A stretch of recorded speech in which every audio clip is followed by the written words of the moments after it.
Hello everyone, I'm Pastor Damaka, Apostolic Believers of Christ International, Isujem Salmian.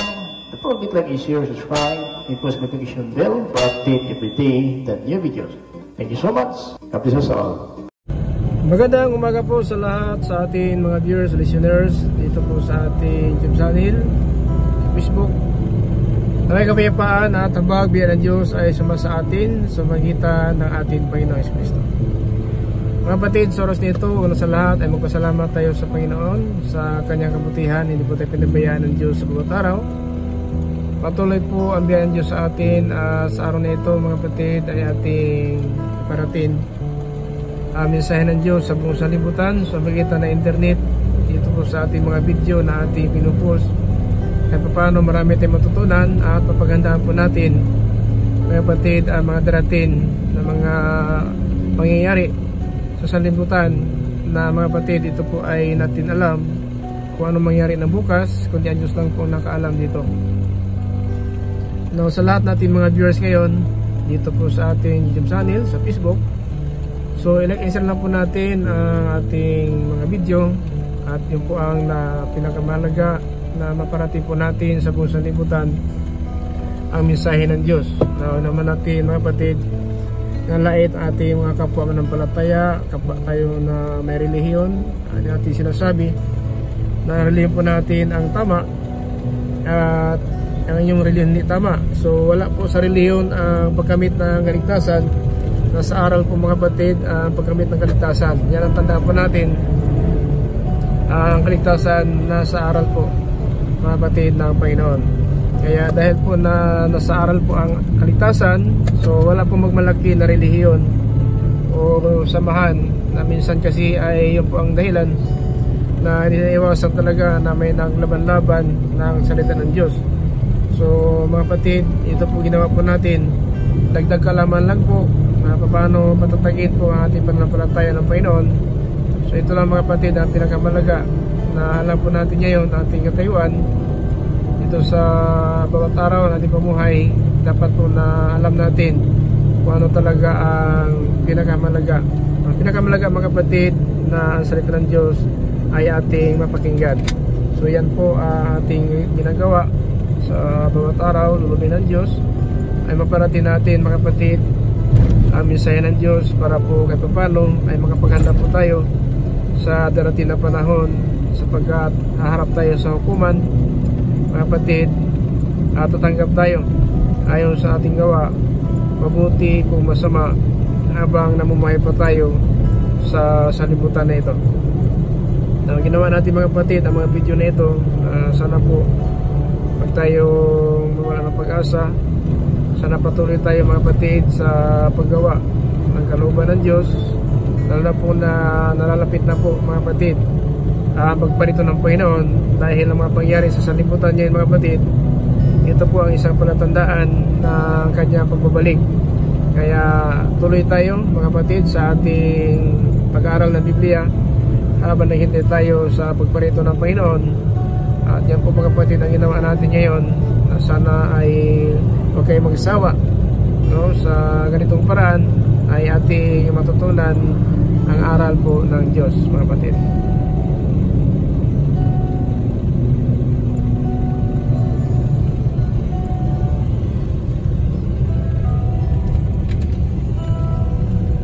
Now, sa ating pag-aaral ng Biblia mga kapatid, tanda po natin, maghanda lang po tayo. Mabuti na maghanda kaysa mabigla tayo, magulat po tayo sa pagbabalik ng Panginoon. So ito po yung sinabi ng Biblia mga kapatid, tanda po natin dito po sa Mateo 24 mga kapatid, in verse 42 mga kapatid.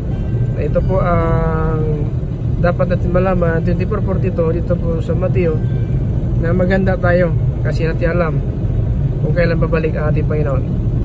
24:42, pakinggan natin. Kaya maging handa kayong lagi, dahil hindi ninyo alam ang araw o oras ng pagdating ng inyong Panginoon. So ito mga kapatid, no, maging handa lang po tayo lagi. Huwag na po tayong matulog-tulog kasi minsan mga kapatid, ang sanlibutan ngayon ay ang kanilang pamuhay, ating pamuhay, ay minsan po ay tinutulugan po natin ang mga salita ng Diyos na pinapangaral po sa atin. Kaya huwag tayong tulog-tulog, kasi ayaw ng Panginoon talaga na mapahamak ang tao, dahil po ang sabi ng Biblia na ayaw niya may isang mapahamak, no, mga kapatid, sa 2 Peter in chapter 3 in verse 9. Ayaw ng Panginoon may papahamak. Kaya maghanda po tayo, sapagkat darating ang Panginoon na natin inasahan. Pero sa verse 9, sa 2 Peter chapter 3 verse 9, na siya na, mga kapatid, hindi nagpabaya ng kanyang pangako, kundi nagpakumbaba siya. Pakinggan natin. Hindi nagpapabaya ang Panginoon sa pagtupad sa pangako niya, gaya ng inaakala ng ilan. Ang totoo, binibigyan lang niya ng pagkakataong magsisi ang lahat sa mga kasalanan nila, dahil ayaw niyang mapahamak ang sinuman.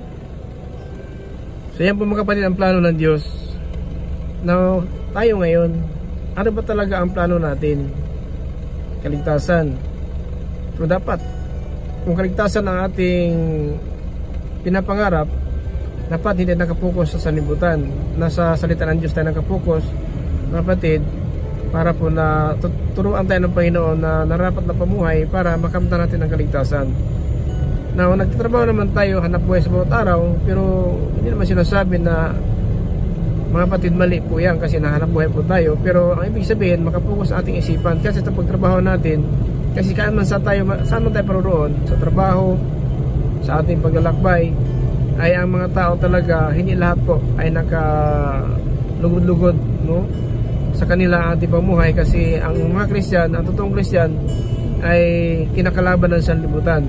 Kaya kung makasalimutan ang pamuhay natin, ang salita ng Diyos, parang hindi po natin pinahalagaan.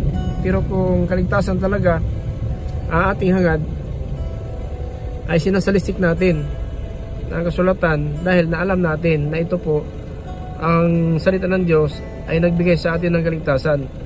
Ito po sinabi ng Panginoon, 5:39 dito sa John. Pakinggan natin mga kapatid, ang sabi po ng Panginoon na habang kasama ng mga apostol. Inasaliksik niyo ang kasulatan sa pag-aakala na sa pamamagitan nito'y magkakaroon kayo ng buhay na walang hanggan. So mga kapatid, totoo po yan. Kaya nagbasa tayo ng Biblia, kasi dito talaga tayo magkaroon ng buhay na walang hanggan sa salita ng Diyos.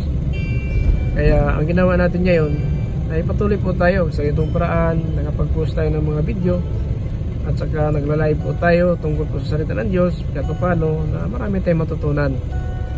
Napagandaan po natin, kasi ang pagbalik ng Panginoon parang mangnanakaw ng gabi, mga kapatid. Dito po sa 3Gs sa 2 Peter, na parang mangnanakaw ng gabi ang pagdating ng Panginoon. Ang araw ng Panginoon ay darating na tulad ng isang magnanakaw. Sa araw na yon, biglang mawawala ang kalangitan na may nakakapangilabot na ugong. Masusunog ang lupa at mawawala ang lahat ng nasa lupa. Kung ganito ang magiging kahihinatnan ng lahat, dapat kayo mamuhay ng banal at makadiyos. So ano naman natin, na darating siya para mangnanakaw, at ang lahat nakikita natin, masusunog ito ng apoy. So dahil na ganito daw, dapat tayo mamuhay po mga kapatid ng banal at makadiyos.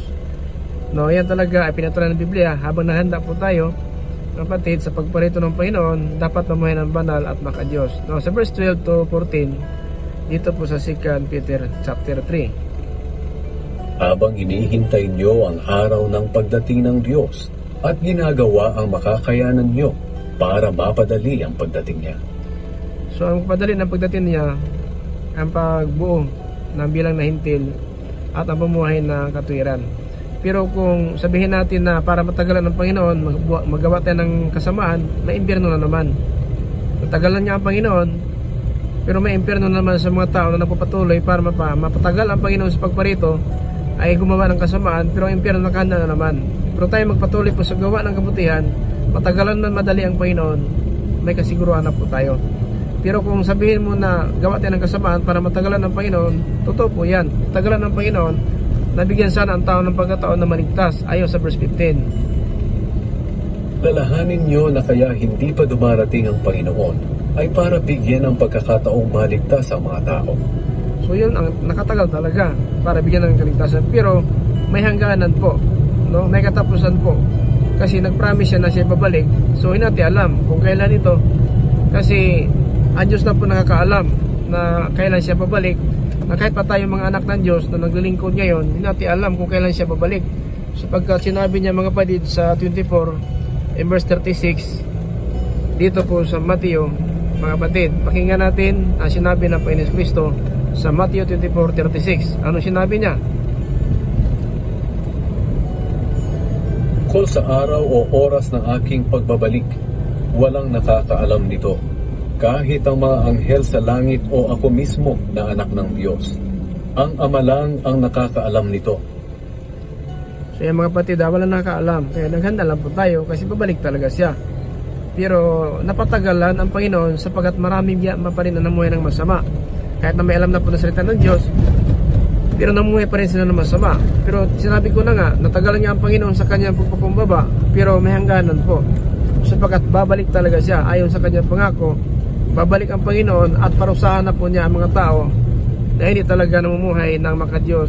Kung sabihin natin sumunod ng layunin ng Diyos, at yan na po ang panahon na may kasamang apoy sa kanyang pagbabalik. At ang mga tao talaga na mamuhay po mga kapatid, tandaan po natin na masama ay paparusahan na talaga sa kanyang pagparito.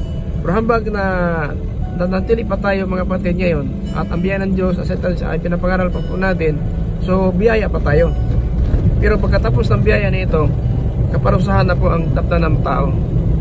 2 Thessalonians 1:8 verse 9. Arating siyang napapalibutan ng nagliliyab na apoy at parurusahan niya ang mga hindi kumikilala sa Diyos at hindi sumusunod sa magandang balita tungkol sa ating Panginoong Hesus. Verse 9. Parurusahan sila ng walang hanggang paghihirap at pagkawalay sa Panginoon at hindi na nila makikita pa ang dakila niyang kapangyarihan. So parusahan na walang hanggang paghihirap, yun na po impyerno. So ngayon, naghintay pala ang Panginoon sa atin na makasalanan na sana magsisi tayo. Kasi yun po ang sabi ng Biblia na nais ang Panginoon na magkaroon ng mga tao ng pagsisi at tumalikod sa masamang pamuhay. So yun po ang sinabi ng Panginoon sa chapter 3 verse 9 sa 2 Peter. Hindi nagpapabaya ang Panginoon sa pagtupad sa pangako niya, gaya ng inaakala ng ilan. Ang totoo, binibigyan lang niya ng pagkakataong magsisi ang lahat sa mga kasalanan nila dahil ayaw niyang mapahamak ang sinuman. Kaya mga kapatid, kaya biyaya tayo ngayon kasi naghintay talaga ang Panginoon, pero may katapusan talaga. Sabi nga ng Panginoon Kristo sa Mateo 24:36 na walang nakakaalam sa kanyang pagparito, kahit siya na anak ng Diyos kundi ang Ama lamang. So kung ang pasya ng Ama, ilan taon na lang, ilan araw na lang, ilan buwan na lang, so ang Ama lang po nakakaalam. So tayo po ay naghanda lang po tayo. Sapagkat ayon sa ating key verse na maghanda tayo sapagkat natin alam pagparito ng Panginoon. So sa ating paghanda, habang naghintay tayo sa kanyang pagparito, mga kapatid, dito po sa 3:14 sa 2 Peter chapter 3, ito po sinabi ng Biblia. Pakinggan natin sa 13:14 ang sinabi naman ng aklat. Ngunit ayon sa pangako niya, may maaasahan din tayong bagong langit at lupa na paghaharian ng katarungan. Kaya nga mga minamahal, habang inaasahan niyo ang bagay na ito, pagsikapan ninyong mamuhay ng mapayapa, malinis at walang kapintasan sa paningin niya. So ito ang gagawin natin habang hindi tayo sa pagparito. Dahil po sa maraming gawa ng masama, natagalan ng Panginoon, pero maganda po tayo. Patuloy po tayo habang hindi tayo sa bagong langit bagong lupa, itong paraiso ng Diyos, dapat mamuhay tayo ng malinis, di ba? Kaya nga mga minamahal, habang inaasahan niyo ang bagay na ito, pagsikapan ninyong mamuhay ng mapayapa, malinis at walang kapintasan sa paningin niya. Ayan po mga kapatid, malinis, walang kapintasan. Dahil kung wala itong malinis na pamuhay, wala itong kapayapaan, ay walang makita sa Panginoon, no? Tanda po natin yan. Ay nakasulat po sa Hebreo, mga kapatid, kabanata 12, talata 14, na sa Hebreo. Tanda po natin mga kapatid na kung walang kabanalan, walang kapayapaan no, sa ating pamuhay, ay walang makikita sa Panginoon. Pakinggan natin sa 14 sa Hebreo chapter 12 verse 14. Pagsikapan ninyong mamuhay ng may mabuting relasyon sa lahat ng tao at magpakabanal kayo. Sapagkat kung hindi banal ang pamumuhay nyo, hindi nyo makikita ang Panginoon. Amen. So hindi makita talaga ang Panginoon kung wala sa atin kabanalan.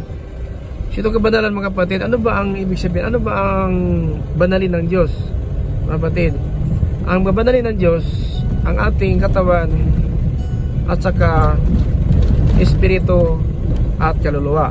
5:23, pakinggan natin dito po sa 1 Thessalonians. Pakinggan natin anong banalin? Katawan, kaluluwa at espiritu. Kabanalin nawa kayong lubos ng Diyos na siyang nagbibigay ng kapayapaan, at naway panatilihin niyang walang kapintasan ng buo ninyong pagkatao, ang espiritu, kaluluwa at katawan. So yan mga kapatid, ang banalin. Hindi kayo na sabihin natin Christian tayo, pero ang ating katawan ginagamit natin sa kahalayan, pinapunta natin sa diskuhan, doon sa bungan, sugalan, kung doon sa pista-pista, saan man na pasaya ng katawan. So hindi pwede, kasi ang babanalin, tatlo po ito: katawan, kaluluwa, espiritu. So ang kaluluwa, yan pa ang mananagot ng gawa ng katawan. At ang espiritu, itong hininga natin, ito'y babalik, pero dalawa po ang mapuntahan, no? Mabuhay ating katawan, sipitan ng espiritu, na ito naman natulog tayo sa labok, patay na tayo, pero ang espiritu ng Diyos yung bubuhay sa atin. Kaya lang, dalawa ang pupuntahan, may paraiso, may impyerno. So sana po, pagbalik ng espiritu, hindi papunta din ito sa impyerno. Kasi pagbalik ng espiritu, ito po mabuhay tayo muli, yan na po ang pagharap natin sa hukuman. So dapat, ang sabi ng Panginoon, papagbanalin na ating katawang, kaluluwa, espiritu. Sabi ng Pablo, mga kapatid, ay po sa 1 Thessalonians 5:23.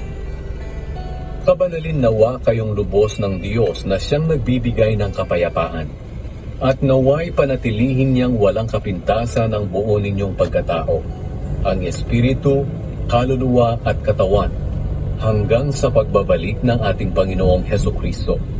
Amen. So yan mga kapatid, no? Hindi kay ang banalin lang natin ang ating kaluluwa, katawan, kaluluwa, espiritu. Kasi itong tatlo, babalik ito sa muling pagkabuhay. Ito naman ang kalagayan natin. So babalik talaga ito, pero talaga mga kapatid, may kapamakan at saka may paraiso na nakahanda po sa atin. So ingat lang po tayo. Sana po pahalagaan natin ang mensahe ng Diyos na ating napakinggan. Huwag natin hayaan na masayang lang po. Hanggang sa mga araw na ito ay patuloy pa ang biyaya ng Diyos sa atin para hindi po tayo maparusahan. Patuloy po tayo na ginagabayan ng Panginoon para mga kapatid na hindi po tayo magkaroon mga kapatid ng paghihirap.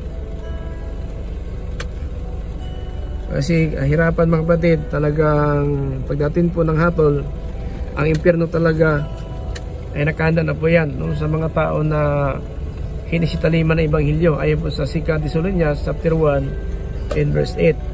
May parusa ito, apoy, at saka parusahan ng mga tao hinisitaliman ng Ebanghelyo ng Diyos. Parusahan sila naman hanggang ito na pong impyerno mga kapatid darating. Kaya mag-ingat lang po tayo, no? Huwag tayong kumpiyansa, huwag tayong pabaya sa ating panahon ngayon. Mahirap na mga kapatid, umaasa ng kaligtasan, kapahamakan pa lang ang ating kantungan. Kaya mahalaga mga kapatid, no? Ingat lang tayo, maghanda. Habang naghintay tayo, kabanalan, kapayapaan sa lahat ng tao. Dapat yan po ang ating pairalin mga kapatid. Hindi po tayo naging suwail, nasa atin ang puot, paninira ng kapwa. Wag sana kapatid, kasi ayaw ng Diyos talaga ganun pumuhay natin, sapagkat nais ang Panginoon talaga na maligtas, no, ang lahat ng tao. Ayaw po dito sa 1 Timothy in chapter 2 verse 4 na nais ang Panginoon maligtas ang lahat ng tao. So yun po ang nais ang Panginoon. Kaya wag natin pabayaan, wag natin sayangin ang pagkataon. Nais niyang maligtas ang lahat ng tao at malaman ang katotohanan. Yun po ang plano ng Diyos mga kapatid. Nais ng Diyos maligtas tayo at malaman natin ang katotohanan. So napakalaga po na itong plano ng Diyos sa atin, kaligtasan talaga. Hindi po impyerno, kaparusahan po ang nating makamtan kung hindi po natin salungatin ang salita ng Diyos. Sapagkat ang 7:21 sa Mateo, Hindi po lahat tumatawag sa akin, Panginoon ay makapasok sa kanilang langit, yung hindi tumutupad lang ng kalooban na aking Ama na sa langit. Mga kapatid, napakaliwanag po na hindi po lahat tumatawag sa Panginoon ay makapasok sa kanilang langit, kundi tumutupad lang ng kalooban ng ating Diyos Ama na nasa langit. Kaya madali po natin sabihin, Christian tayo, pastor, manampalataya, pare, tagapagturo. Pero kung natin gagawin, kapatid, ang mga salita ng Diyos na ating pinapangaral o napakinggan, so hindi tayo makapasok sa kanilang langit. Now, ating key verse sa Matthew 24 verse 42 na maghanda tayo palagi sapagkat natin alam ang pagparito na ating Panginoon. Now, hindi ba siya lang na may reliyon tayo, may alam sa salita ng Diyos, marunong magbasa ng Biblia, na talagang sigurado na po mga kapatid, sapagkat kinakailangan natin gawin natin ang salita ng Diyos na ating napakinggan para po na hindi po tayo maparusahan, dahil po na hindi lang po na tayo po ay nakikinig mga kapatid, kundi ginagawa po natin, sapagkat kung nakinig lang po tayo at walang gawa, so para tayong dinadaya lang po natin sarili. Ang sabi po ni Apostol Santiago na sa chapter 1 verse 22, wag lang kayong maging tagapakinig ng salita ng Diyos, kundi sundin ninyo ang sinasabi nito, dahil kung hindi, dinadaya ninyo ang inyong sarili. Now, pag nakinig lang po tayo, wala tayong ginagawa, so dinadaya lang po natin ating sarili. So wag naman mga kapatid na tayo na mismo dumadaya sa ating sarili. Kasi kapag nakinig lang po tayo, wala tayong ginagawa, so totoo nga, dinadaya natin. Sapagkat alam naman natin na ang salita ng Diyos, ito po yung nagbigay sa atin ng kaligtasan. Pero kapag hindi po natin ginagawa ang napakinggan, tulad po ng Iglesia ng Sardis talaga, ito po halos palagi natin nadaanan ang Pahayag chapter 3, verse 1 up to 3, Iglesia po ito ng Diyos. Pero kahit na po kung inangkin ng Diyos sila Iglesia ng Diyos, mga kapatid, hindi po na yun na pong katibayan na inangkin sila ng Diyos sa Iglesia ay talagang sakdal. Kasi kahit na pa Iglesia sila ng Diyos, inangkin ito ng Diyos, pero hindi pa rin ganap ang kanilang pamuhay bilang Iglesia ng Diyos. Ibig sabihin mga mananampalataya. Kasi ang Iglesia ng Diyos, tayo po yan, ng mga mananampalataya. Kaya hindi ba siya na ang kinim po natin, tayo Iglesia ng Diyos, pero ang ating napakinggan ay hindi po natin nagagawa. So, yun po ibig sabihin mga kapatid, na kung Iglesia tayo ng Diyos, mga mananampalataya, sinasamahan natin ito ng gawa. Kasi ang Iglesia ng Diyos sa Sardis, mga mananampalataya, ito po ay pinadala po ng sulat ni Apostol Juan, ito po sa Revelation chapter 3 verse 1 up to 3. Na kahit na po sila inangkin ng Diyos, ngayon nga maraming sa lupa nag-angkin, pero hindi totoo. Ito Iglesia ng Sardis, mga mananampalataya sa Sardis, Iglesia ito ng Diyos. Pero kahit na po inangkin sila ng Diyos na Iglesia niya, pero hindi pa rin na naging ganap ang pamuhay po nila. Ayon po sa Pahayag chapter 3 verse 1 up to 3, pakinggan natin mga kapatid. Sulat mo ito para sa anghel na nagbabantay sa Iglesia sa Sardis. Ito ang mensahe ng may 7 espiritu ng Diyos at may hawak na 7 bituin. Alam ko ang mga ginagawa ninyo. Marami ang nagsasabi na buhay ang pananampalatayan nyo sa akin. Ngunit ang totoo, para kayong patay. So ito po Iglesia ng Sardis, inangkin po ito ng Diyos. Pero dahil inangkin sila ng Diyos, Iglesia ng Diyos sila, manampalataya sa Panginoon, talagang sakdal na po. Hindi pa rin. Kasi kahit na po inangkin sila ng Diyos sa kanyang mga manampalataya, pero hindi po ginagawa ang kanilang napakinggan. So yung mga kapatid, ang dahilan na mag-ingat tayo at saka maghanda tayo, sapagkat ang pagbabalik ng Panginoon wala pong nakakaalam. So dahil wala nakakaalam, so ang ginagawa lang natin mga kapatid na pinaghandaan lang po natin habang buhay tayo, kailangan matagpuan tayo ng walang kapintasan. Kasi papagbanalin na ating katawan, kaluluwa at espiritu. Bakit banalin? Kasi kung nais banalin natin ating kaluluwa, kailangan natin ingatan ating pumuhay, sapagkat ang ating gawa, yun po pananagutan ng kaluluwa. Na yan mga kapatid, ang espiritu natin, ito po ang babalik. Kasi ang espiritu na bigyan ng Diyos sa atin, ito sa muling pagkabuhay, ito naman ang babalik sa ating sariling katawan. Pero dalawa po ang ating kalalagyan. Sa muling pagkabuhay, Maring paraiso tayo, maring impyerno po tayo. Kaya bakit papagbadalin ng katawan, kaluluwa at espiritu? Kasi itong tatlong bahagi na ito na isang katawan, ito din ang muling bubuhayin. Hindi pwede na yung katawan natin gumawa ng kasamaan ay dahil napatay na po yan, ay hindi mananagot pa rin. Kasi yung kaluluwa, hindi mamatay po yan. So ang ginawa ng katawan, pananagutan ng kaluluwa. So kaya iningatan tayo ng Panginoon sa kanyang salita. Tinuturuan po tayo habang tayo namumuhay para po itong katawan natin, ingatan natin, huwag gamitin sa mga immoral. No?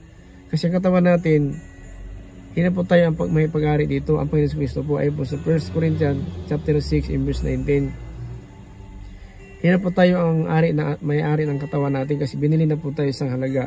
So kaya mamuhay tayo ng ating gamitin ang katawan para sa Diyos, hindi sa ating sarili. Punta sa diskuhan, kalayan, doon sa lasingan, pumatay, nangalunya, kiapid, kung ano pa man ang nais ng katawan ng mga pasaya. So hindi po yan ganyan kasi ang katawan natin, ito po ang templo ng Espiritu Santo.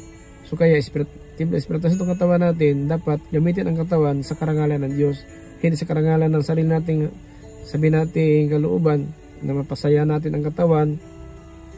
Pero pagkamatay natin, tulad ng isang mayaman, na mayaman niya siya sa salimutan, pagkamatay niya, dinala po yan doon sa Hades.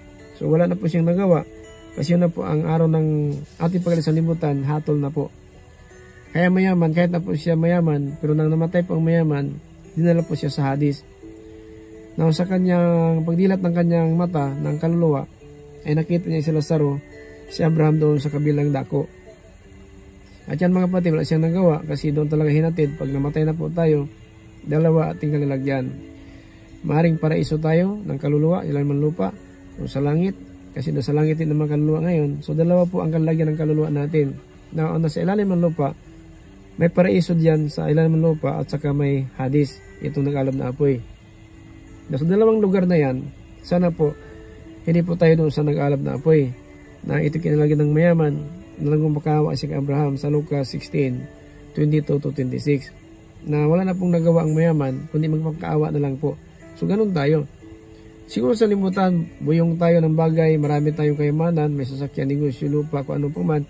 Pero pagkamatay natin, hindi po yan ang magbigay sa atin ng kalayaan. Kasi lahat na ating nakamtan sa lupa, maiwan natin ito. Pero ang mahalaga mga kapatid, na sa ating paglisalimutan, bahay ng Panginoon ating mapuntahan. Hindi po doon sa nag-alab na apoy na tinatawag na Hades. So, dalawa po ating destinasyon. Pag namatay po tayo, mga Christian, hindi Christian, may puntahan po tayo. Ang naging Christian po, sa magitan po ni Kristo, sa ating po ni Kristo, diretso tayo ng langit. Ang namuhay ng matuwid, mula pa sa panahon ni Abraham, mga kapatid, hanggang sa panahon ni Moises, may paraiso sa ilalim ng lupa. Dito po pinangakuha ng Panginoon Kristo ang isang kriminal sa taas ng cross. Ngayon, ikasama kita sa paraiso. Alam naman natin mga kapatid na ang Panginoon Kristo, sinabi niya sa Matthew chapter 12 verse 40, kung ang si Jonas na 3 araw, 3 gabi sa tiyan ng dambuhalang isda, ganun ang anak ng tao, 3 araw, 3 gabi doon sa pinakailalim ng lupa. Now, ang sabi niya sa kriminal ngayon, ikasama kita sa paraiso. So, nagkasama sila. Saan papunta? Doon sila naman lupa. So, meaning, may paraiso doon. Tama. Dahil po, si Abraham, si Lazaro, at ang isang mayaman, ay nagkaharapan lang po sila. May bangin lang sa gitna. May bangin. No? May bangin sa gitna, na ito po ay nagmamakaawa ang isang mayaman. Pakinggan na natin ito mga kapatid sa Biblia, na dito po sa Lucas, in chapter 16, 22-26. Ito mga kapatid, balik tayo mamaya sa Revelation. Sa Lucas chapter 16, 22-26, ganito po nangyari ng isang mayaman at sa kay Lazaro, si Abraham, doon sila lupa ay nagkita-kita po sila. Pakinggan natin. Namatay ang pulubi at dinala ng mga anghel sa piling ni Abraham. Namatay din ang mayaman at inilibing. At habang nagdurusa siya sa lugar ng mga patay, doon sa nila lupa, lugar ng mga patay sa lupa, kaya bakit mamatay, ilibing talaga, kasi yun po ang lugar ng mga patay. Nandoon ang kaluluwa ng mayaman. nakita niya sa malayo si Lazarus na kasama si Abraham. So nakita niya. So ang kaluluwa natin, the same lang po sa ating kalagayan ngayon. Kaya lang, ang kaluluwa walang kamatayan. Itong katawan may kamatayan. Pero ang kaluluwa natin walang kamatayan. Pareha lang din kasi ang kaluluwa natin binigyan po ng bahay ng Panginoon. Sibali yung mukha ng kaluluwa na mukha ng Diyos. Kasi ang Diyos din, nanggaling po sa Diyos ang mukha natin. So ang kaluluwa na hindi makita, ito pong espiritu, ay ginawa ng Panginoon ng bahay para mananahan sa ilalim, sa loob natin ang kaluluwa na nagsasalita ngayon. Pero itong katawan natin, ginagamit lang po ito, bahay lang po ito. Tulad natin, may bahay po tayo, pero ang laman ng bahay, tayo po yan. No? Pero, ang ating kaluluwa, walang pagkaiba sa ating katawan. Kasi, may mata din ang kaluluwa. Nakita niya si Lazaro, si Abraham, mga kapatid, 16:23, sa Lucas. Habang nagdurusa siya sa lugar ng mga patay, nakita niya sa malayo si Lazarus na kasama si Abraham. So, ang kaluluwa may mata. So, kaya sinabi ko na, kung tingnan natin na sa salamin ating mukha, yun ang mukha ng ating kaluluwa. Kasi, doon po sa ating mga patay, nakilala po ng mayaman si Abraham at saka si Lazaro. So, meaning, kapag namatay po tayo, makilala pa rin. Kaya lang, dalawa po ang destinasyon natin. Ang ama, hindi magpasaan ng kasalanan ng anak, at ang anak, hindi magpasaan ng kasalanan ng ama. So, makikilala nga, pero hindi mo siya maligtas sa araw ng paghatol. Kung kilala mo siya ama mo, kilala mo siya anak mo, pero hindi mo siya maligtas dahil kanya-kanya po tayong hatol, mga kapatid. Nakilala naman ito. Nakilala po ng mayaman si Abraham si Lazaro. At siya sumigaw, 24. Kaya tumawag siya, Amang Abraham, maawa kayo sa akin. Utusan niyo po si Lazarus na isawsaw ang daliri niya sa tubig at ipatak sa dila ko para lumamig-lamig ang pakiramdam ko dahil hirap na hirap ako dito sa apoy. Ayan po. So dapat iwasan natin ito. Sabihin natin mayaman po ito. Siguro sa kanyang pagkamayaman, siguro talaga ay kung sabihin natin sa ating mga pinansyal, pagkain, ulam, damit, sasakyan, negosyo, bahay, magandang bahay, mayroon siguro. Mayaman po ito, ayon po sa Biblia. Now, sa lahat ng bagay siguro ng kanya nakamtan, ay hindi talaga niya napakinabangan sa araw ng kamatayan. Kasi nandun sa nag-alab na po eh. Nung makaawa na lang po siya, kay Abraham, kay Lazaro, nasa na po basain. Ulit na 24. Kaya tumawag siya, Amang Abraham, maawa kayo sa akin. Utusan niyo po si Lazarus na isawsaw ang daliri niya sa tubig at ipatak sa dila ko para lumamig-lamig ang pakiramdam ko dahil hirap na hirap ako dito sa apoy. May pakiramdam po ang kaluluwa. Ibig sabihin, naramdaman niya kung ano ang kanyang kalalagyan. Hirap na hirap siya. So kahit kaluluwa na, yan ang pinakamakatindi. Kung ang kaluluwa na natin magsuffer. Kaya papagbanalin, katawan, kaluluwa at espiritu. Bakit? Pag anong ginawa ng katawan, pananagutan ng kaluluwa. No? Kung maligtas ang kaluluwa, ligtas ang espiritu.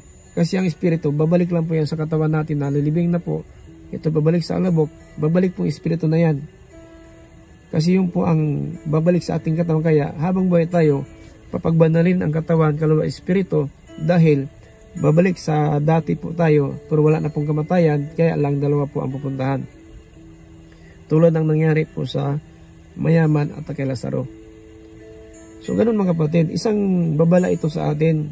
Wag natin gaya ng iba, wala na pag namatay ng tao, wala pang bumalik na apo natin, nino natin na talagang may impyerno, may paraiso.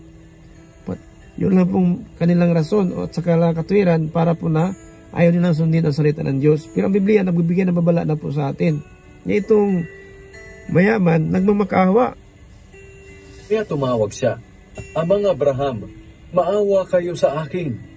Utusan niyo po si Lazarus na isawsaw ang daliri niya sa tubig at ipatak sa dila ko para lumamig-lamig ang pakiramdam ko dahil hirap na hirap ako dito sa apoy. May dila din. Diba? Sinabi ko na nga sa inyo. Kung anong gawa ng katawan, pananagutan ng kaluluwa kasi itong katawan natin, ito po ang kasarian ng kaluluwa, hindi makita. Kaya sabi ng Panginoon, gawin natin ang tao tulad ng ating kawangis. Sana po natin, galing po tayo sa kawangis ng Diyos. Hindi makita ang Diyos sapagkat espiritu. Mga kapatid, kaluluwa, walang buto, walang laman. Pero may mata, may dila, at may pakiramdam, at may kaluluwa. So mga kapatid, yun po ibig sabihin, dapat paganda natin ng lugar na ito, huwag sana tayo mapunta doon.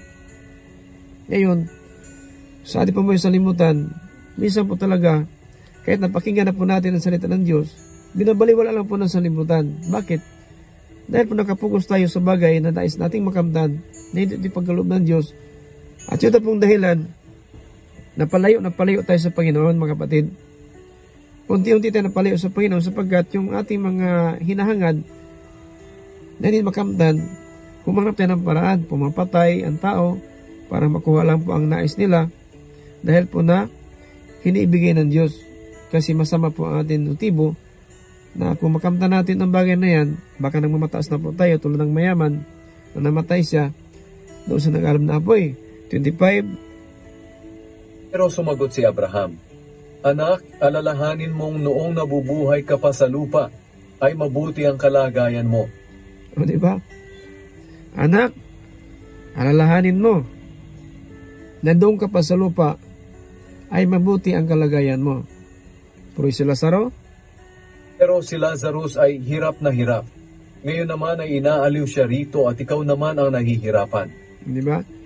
Kaya wag natin, mga kapatid, sabihin natin na ikakahina, no? Kung ano man ating maranasan na paghihirap, kasi alam natin, may hinanda po ang Diyos sa atin na naghihirap. Ibig sabihin, tanggapin lang po natin ang kalagayan, kung ano ang wala sa atin, alam ng Diyos, nangailangan po tayo. O takanga din natin ang mga bagay na hindi po nakakabuti, sapagkat ang Diyos, nagbibigay talaga yan, kung ano ating kahilingan. Kaya lang, mayroon mga tao hindi po nila makamtan ang kanilang kahilingan sapagkat iba po ang kanilang motibo. Sapagkat kung bibigyan na po sila ng mga bagay na pangailangan po nila, minsan mga kapatid, nag-iba na po ang direksyon ng buhay. No? Hindi po nila makamtan ang mga bagay dahil po na alam ng Diyos na kung makamtan nila ang mga bagay na yun, ay baka magbago po ang kanilang pagtingin sa kanilang kapwa. No? Kasi alam ng Diyos po na ang hiningi natin hindi po nakakabuti po, mga kapatid, sa paningin ng Diyos ang ating mga ninanais. Pakinggan na lang natin Santiago chapter 4 verse 3 up to 4. Mga kapatid, balik tayo mamaya. Sa James, o Santiago chapter 4 verse 3 up to 4. Ito po sinabi ni Apostol Santiago tungkol sa atin na nanghangad at humihiling na hindi nakakatanggap. Kung humihingi naman kayo, wala kayong natatanggap dahil humihingi kayo ng may masamang motibo para mapagbigyan ang sarili niyong kasiyahan. Diba?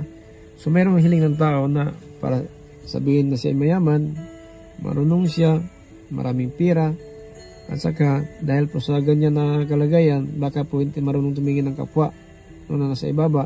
Baka sa taas na lang tayo palagi nakapokus, wala na po natin nakita sa ibaba na may mga tao pala nanghihingi at nangailangan pa ng tulong natin.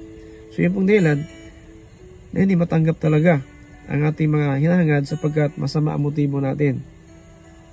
Kung humihingi naman kayo, wala kayong natatanggap dahil humihingi kayo ng may masamang motibo para mapagbigyan ang sarili niyong kasiyahan. Kayong mga hindi tapat sa Diyos, hindi niyo ba alam na kaaway ng Diyos ang umiibig sa mundo? So kaya ating paghiling, alam ng Diyos kung anong motibo. Gusto mo na parangalan ka, gusto mo lang na purihin ka ng tao, mayaman ka, may mga bagay ka, kaya ayaw ibigay ng Diyos yan. Kasi alam na po ng Diyos, kapag nakarating ka na dyan, ay talagang sabihin natin magbago po ugali. Mayroong kasabihan ng mga matanda, nakapagbago talaga ang bira, nakapagbago po ang mga bagay sa tao. So totoo po yan, mayroon pong ganyan. Pero alam na po ng Diyos na ating nais, kaligtasan lang talaga. Nasa verse 4? Kaya ang sino mang nagnanais makipagkaibigan sa mundo, ay ginagawa niyang kaaway ng Diyos ang sarili niya. So huwag tayo makipag-ibigan sa mundo, kasi sa mundo mga bagay lang talaga. Ito po ginagamit ng Diablo ang mundo para po na ligawin tayo, no? So ayaw ng Diyos talaga na alipin tayo sa limutan. So kailangan natin malaman, mga kapatid, na kung ano ang tamang pamuhay. Kaya ang salimutan niya yun ay alipin ng dyablo. 1 John chapter 4 verse 4, pakinggan natin mga kapatid. Ito po sinabi po ni Apostol Juan in chapter 4 verse 4 dito sa 1 John. Ngunit mga anak ko, kayo'y sa Diyos, at napagtagumpayan na ninyo ang mga huwad at sinungaling na propeta. Dahil ang Espiritong nasa inyo ay higit na makapangyarihan kaysa kay Satanas, na siyang naghahari ngayon sa mga makamundo. So Satanas pala naghahari sa makamundo ng mga tao. Kaya ang makamundo pa mo ay kalaban ng Diyos. So kasi ang diablo pala ang nag-udyok ng puso ng tao na magmayabang, nais mayaman, pero yung pala itapon pala sa apoy, no? Balikan natin si Lucas, mga kapatid, 16:25. Ito po sinabi ng banal na aklat. Pero sumagot si Abraham, Anak, alalahanin mong noong nabubuhay ka pa sa lupa, ay mabuti ang kalagayan mo. Diba, ang mayaman, mabuting kalagayan, maraming bahay, maraming sasakyan, maraming negosyo, maraming lupa, maraming mga katulong, o halos iba-iba ang sasakyan. Pero pagkamatay natin, ano kaya ang kantungan? Ito po sinulat po ito ni Lucas na lingkod ng Diyos para mapaghandaan natin ang dako, ang lugar na ito na nakasulat na po sa Biblia. Sapagkat wala pong maniniwala at ginawang rason, wala pa bumalik mula sa mga patay.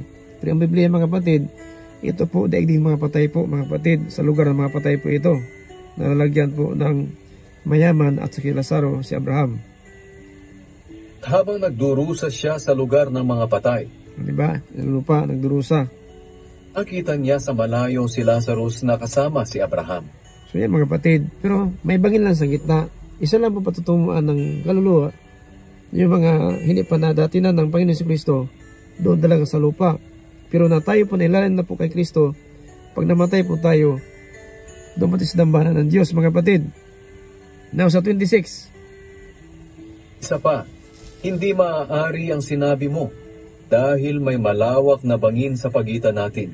So doon sa daigdig mga patay, doon sa paraiso at saka sa Hades, may malawak na bangin sa gitna. So kasi wala tayong kapangyarihan. Kasi disim lang po mga kapatid, mamatay ating katawan, malibing sa lupa. Yung kaluluwa natin, pareha lang din walang kapangyarihan sapagkat ang Diyos mga kapatid, siya po ang nagkontrol. Siya po ang nagbigay sa atin ang lakas na paano, hanggang kailan na po, hanggang sa pag-uusap, si Lazaro, si Abraham, natanaw talaga ng mayaman. Pero hanggang lang po dyan, wala silang kapangyarihan. 26, may bangin po. Isa pa, hindi maaari ang sinabi mo dahil may malawak na bangin sa pagitan natin. Ang mga nandito sa amin na gustong pumunta riyan ay hindi makakatawid. So gusto maligtas ang kapatid mo, nandoon sa Hades, dito ka sa paraiso, ay hindi ka makapunta doon. Yung sa Hades naman, ilipat doon sa paraiso, ay hindi makapunta din kasi may bangin sa gitna, kaya hindi makatawid. Kung naisin mo nang nasa Hades, punta doon sa paraiso, hindi makapunta, may bangin sa gitna. Kung ikaw naman, nasa paraiso tayo, yung anak natin doon sa Hades, asawa natin sa Hades, hindi natin sila maligtas. Ganitong kalagayan. Isa pa, hindi maaari ang sinabi mo dahil may malawak na bangin sa pagitan natin. Ang mga nandito sa amin na gustong pumunta riyan ay hindi makakatawid. Bakit pupunta ka doon? Alam mo na apo yun. So, meaning to say, kung nakita mo kamag-anak mo, nakita mong kaibigan mo, nakita mo doon ang iyong ama, ang iyong ina, ang iyong kapatid, siyempre puntahan mo doon para lang sila iligtas mo kasi nasa paraiso ka, hindi ka makapunta doon. Kung ikaw naman kalagay sa Hades, nag-alam na apoy, naisin mo man pupunta ka sa paraiso, hindi ka makapunta doon. May bangin sa gitna. Yan pong ginawa ng Diyos mga kapatid. Ang mga nariyan sa inyo ay hindi rin makakatawid dito. Paano nga makatawid? Malaking bangin sa gitna. Ganyan po ang black hole, kung pinakamalalim, kung button earth, mayroong gitna sa bangin. Pag namatay po tayo, sana, kung papunta man tayo doon sa mga patay, doon sana tayo sa paraiso. Huwag sana sa Hades. Kung matay tayo para sa langit, doon tayo sinambahan ng Diyos. Kaya paghandaan, maabutan sa pagbabalik, o mamatay na tayo. Pero ang pinakasintro, paghandaan na ating pag-alis. Kasi ang pagbalik ng Panginoon wala nakakaalam. Ang pag-alis natin mga kapatid, ang Diyos ang nakakaalam. At dahil dyan, ang paghandaan natin, paano tayo harap sa hukuman. Yan mga kapatid, paghandaan po natin. So ang key verse natin, 24 sa Mateo chapter 42. O chapter 24 verse 42. Maghanda tayo. Natin alam ang pagbabalik parito ng Panginoon. At maghanda tayo. Natin alam kailan tayo alis sa limutan upang harap na tayo sa hukuman. Kasi pagtapos ng kamatayan, hatol na. Ayon po sa Hebreo, in chapter 7, in verse 27, mga kapatid, minsan mamatay ang tao, pagkatapos hatol na. Tinakda sa mga tao ang mamatay ng minsan, at pagkatapos nito'y ang paghuhukom ng Diyos. Yan ang paghandaan natin. Either maabutan tayo ng Panginoon, always ready tayo, o abutan tayo ng kamatayan, always ready tayo, hanggang sa araw ng paghatol, mapalaya tayo, hindi po tayo makapunta sa tinatawag na impyerno. Mga kapatid, hindi pa huli ang lahat. Maraming paraan ang Diyos, mga kapatid, para po lang na mapaghandaan natin ating pag-alis ng limutan. Tandaan mo natin ang iglesia ng Diyos sa Sardis. Unti-unti namatay ang panampalataya. Bakit? Dahil mga kapatid, hindi ginagawa nila ang kanilang napakinggan.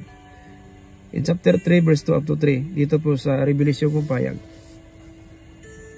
Gumising kayo at pasiglahin ang natitira ninyong pananampalataya para hindi tuluyang mamatay. Dahil nakikita ko na ang mga gawa nyo ay hindi paganap sa paningin ng aking Diyos. Verse 3. Kaya alalahanin ninyo ang mga aral na tinanggap ninyo. Sundin ninyo ang mga iyon. So meaning, iglesia po ito ng Diyos. Kahit na kung manampalataya sila, ibig sabihin manampalataya sa Panginoon, tulad natin, kung mayroon tayo na pakinggan, yung ating ginagawa, dahil po sa bylaws, doktrina, alituntunin ni pastor, aral ni father, aral ni brother sister, kaya kahit ulit-ulit po ang salita ng Diyos na pakinggan natin, nabaliwala po natin yan, umasa tayo sa bylaws, umasa tayo sa doktrina, alituntunin, relihiyon, kay pastor, kay father, kay brother, mga kapatid, huwag naman sana. Ganoon na lang ang pag-asa natin. Sana po, handaan na natin.